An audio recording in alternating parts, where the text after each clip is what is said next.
नहमदुहु व नसल्ली अला रसूलिहिल करीम अम्मा बाद फ़अऊज़ु बिल्लाहि मिनश शैतानिर रजीम बिस्मिल्लाहिर रहमानिर रहीम।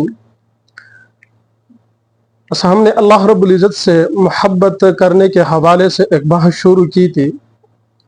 उस बहस के हवाले से मज़ीद कुछ बातें आपके सामने वो रखता हूँ कि वो हमारे सामने तमाम बातें खुल जाए कि अल्लाह की मोहब्बत इंसान को कैसे हासिल हो सकती है और उस मंजिल में इंसान अपनी मकसद को कैसे पहुंच सकता है। तो उसी बहस के हवाले से एक और मौजू आपके सामने रखता हूँ, वो है तक़वा का मौजू। और तक़वा की तरगीब अल्लाह रब्बुल इज़्ज़त कुरान मजीद में बहुत जगहों पर दी है। उलमाओं ने इसके मुताल्लिक़ फरमाया है कि अल्लाह रब्बुल इज़्ज़त ने तक़वा का जो अमल है इसको बहुत महबूब तरीन आमालों में से एक अमल बनाया है। एक जगह में अल्लाह रब्बुल इज़्ज़त फरमाते हैं इन्ना औलियाअहु इल्लल मुत्तक़ून, बेशक मेरे दोस्त सिर्फ मुत्तकी है। क्योंकि हमने एक बहस शुरू की थी कि इंसान को कैसे पता चलेगा कि अल्लाह रब्बुल इज़्ज़त मेरे से मोहब्बत करता है। तो उसके फिर कुछ अलामात वो मैंने इससे पहले वीडियो में वो रिकॉर्ड कराई थी कि वो उसके क्या अलामात है कि इंसान को ये पता चले कि अल्लाह रब्बुल इज़्ज़त मुझसे मोहब्बत करता है। तो उसमें दूसरे नंबर पर जो चीज़ आती है वो है तक़वा। और तक़वा के मुताल्लिक़ अल्लाह ने कुरान में फरमाया है इन्ना औलियाअहु इल्लल मुत्तक़ून, बेशक मेरे दोस्त सिर्फ मुत्तकी लोग हैं, जो तक़वा इख्तियार करने वाले लोग हैं। इस आयत की तफसीर में उलमाओं ने लिखा है कि अल्लाह ताला ने अपनी दोस्ती और विलायत की ताज ये अता करने के लिए इसमें तक़वा का शर्त लगाया है। यानी जिसको अल्लाह रब्बुल इज़्ज़त अपना वली बनाना चाहता है उसमें सबसे पहली शर्त जो है वो तक़वा का है कि जो इंसान तक़वा इख्तियार करेगा अल्लाह रब्बुल इज़्ज़त उसको ये इतनी बड़ी दौलत जो विलायत का है ये अल्लाह रब्बुल इज़्ज़त उसको अता करेगा। दूसरी जगह में अल्लाह रब्बुल इज़्ज़त फरमाता है कुरान मजीद में अल्लज़ीना आमनू व कानू यत्तक़ून, यानी अहले ईमान मुत्तकी होते हैं।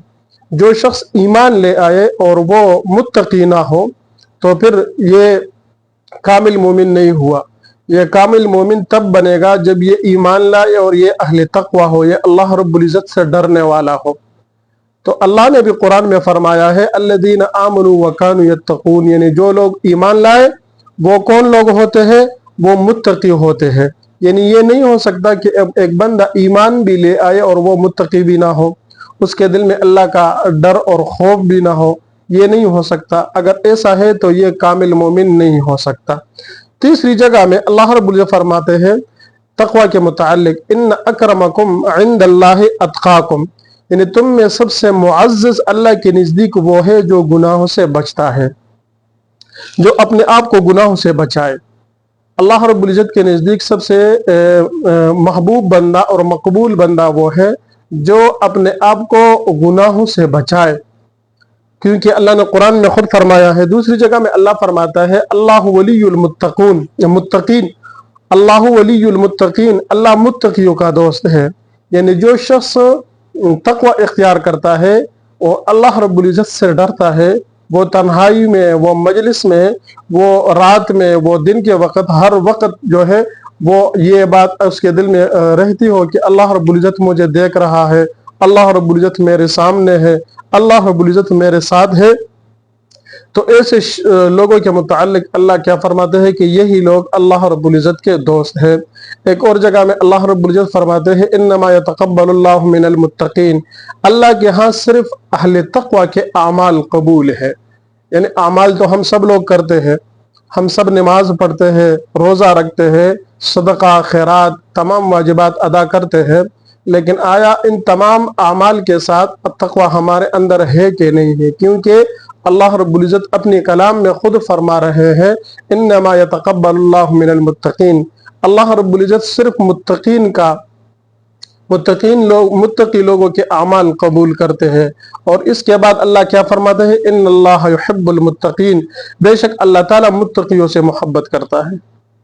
यानी अल्लाह रब्बुल इज़्ज़त किन लोगों से मोहब्बत करता है? सिर्फ वही लोगों से जो अल्लाह से डरने वाले हो, जो मुत्तकी लोग हो, जो अल्लाह से डरने वाले हो।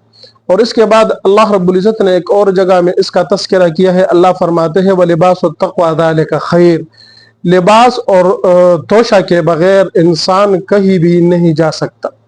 अगर इंसान कहीं पर जा रहा है, एक मंजिल भी पहुंचना चाहता है, तो ये दो चीजें अपने साथ जरूर लेकर जाएगा, एक लिबास और दूसरा तोशा। तो इसके मुतालिक अल्लाह क्या फरमाते हैं, तकवा का लिबास सबसे बेहतरीन लिबास है। यानी अगर आप अल्लाह रब्बुल इज़्ज़त के पास जा रहे हो और ये मंजिल जिसको हम तय कर रहे हैं, अल्लाह के नज़दीक जा रहे हैं, मौत के करीब जा रहे हैं, तो इस मंजिल के लिए सबसे बेहतरीन लिबास जो है, अल्लाह फरमाते हैं व लिबास तक़वा ज़ालिका खैर, वो लिबास जो है वो तक़वा का लिबास है। और इसके बाद एक और आयत में अल्लाह रब्बुल इज़्ज़त फरमाते हैं, या अय्युहल्लज़ीना आमनू इन तत्तक़ुल्लाह यजअल लकुम फ़ुरक़ानन व युकफ़्फ़िर अन्कुम सय्यिआतिकुम व यग़फ़िर लकुम वल्लाहु ज़ुल फ़ज़्लिल अज़ीम। ए ईमान वालो, अगर तुम अल्लाह से डरो तो तुम्हें एजाज हैसियत से नवाज देगा। या अय्युहल्लज़ीना आमनू इन तत्तक़ुल्लाह यजअल लकुम फ़ुरक़ानन व युकफ़्फ़िर अन्कुम, और तुम्हारी बुराइयों को ख़त्म कर देगा, सय्यिआतिकुम व यग़फ़िर लकुम, और तुम्हें माफ़ कर देगा, और अल्लाह ताला बड़ा फजल वाला है। यानी इतनी बड़ी इनाम जो अल्लाह रब्बुल इज़्ज़त दे रहा है, ये किस वजह से? ये अल्लाह रब्बुल इज़्ज़त सिर्फ और सिर्फ तक़वा को इख्तियार करने की बदले में दे रहा है। कि अगर आप तक़वा इख्तियार कर लो तो अल्लाह रब्बुल इज़्ज़त फरमाते हैं कि हम तुम्हें एजाज़ी हैसियत दे देंगे। एक और जगह में अल्लाह फरमाते हैं, वमन यत्तक़िल्लाह यजअल लहू मख़रजा, जो अल्लाह रब्बुल इज़्ज़त से डरे अल्लाह उसके लिए रास्ते निकाल देते हैं। अक्सर औकात इंसान ऐसी जगह में फंस जाता है कि उसको फिर रास्ता नहीं मिलता, वो बहुत ज़्यादा परेशान हो जाता है। तो ऐसी हालत में अल्लाह फरमाता है कि अगर तुम अल्लाह से डर कर जिंदगी गुजारो तो अल्लाह आपको ऐसी हालत में भी ऐसा रास्ता दिखा देगा कि आपके वहम व गुमान में भी नहीं होगा। और अल्लाह रब्बुल इज़्ज़त एक और जगह में फरमाता है, इत्तक़ुल्लाह हक़्क़ तुक़ातिह, अल्लाह से डरते रहो जैसा उससे डरना चाहिए। तो आयात तो बहुत है कुरान मजीद में तक़वा के मुताल्लिक़, मैंने चंद अल्फाज में और चंद आयात आपके सामने रख दिए कि ये सिफत जो तक़वा का सिफत है ये हमारे अंदर आ जाए। ये बहुत बड़ी नेमत है अल्लाह रब्बुल इज़्ज़त की तरफ से। अगर जिसको ये सिफत मिल जाए तो दुनिया और दुनिया में जितना जो कुछ भी है वो इससे बेहतर नहीं हो सकता। तो ये तक़वा हासिल करना और तक़वा के साथ ज़िंदगी गुजारना, ये दुनिया और आखिरत दोनों के लिए कामयाबी का ज़ामिन है। अल्लाह रब्बुल इज़्ज़त हम सबको तक़वा के अंदर अपनी ज़िंदगी गुजारने की तौफीक अता फ़रमाए, और अल्लाह रब्बुल इज़्ज़त हमें वो मोहब्बत नसीब फरमा दे जो मोहब्बत अल्लाह रब्बुल इज़्ज़त ने सहाबाए किराम को नसीब फरमाई थी। और अल्लाह रब्बुल इज़्ज़त हमें उस तरह आमाल करने की तौफीक अता फ़रमाए जिस तरह सहाबाए किराम ने आमाल किए थे। अल्लाह हमें इन तमाम बातों पर अमल करने की तौफीक अता फ़रमाए। अस्सलामु अलैकुम व रहमतुल्लाहि व बरकातुहू।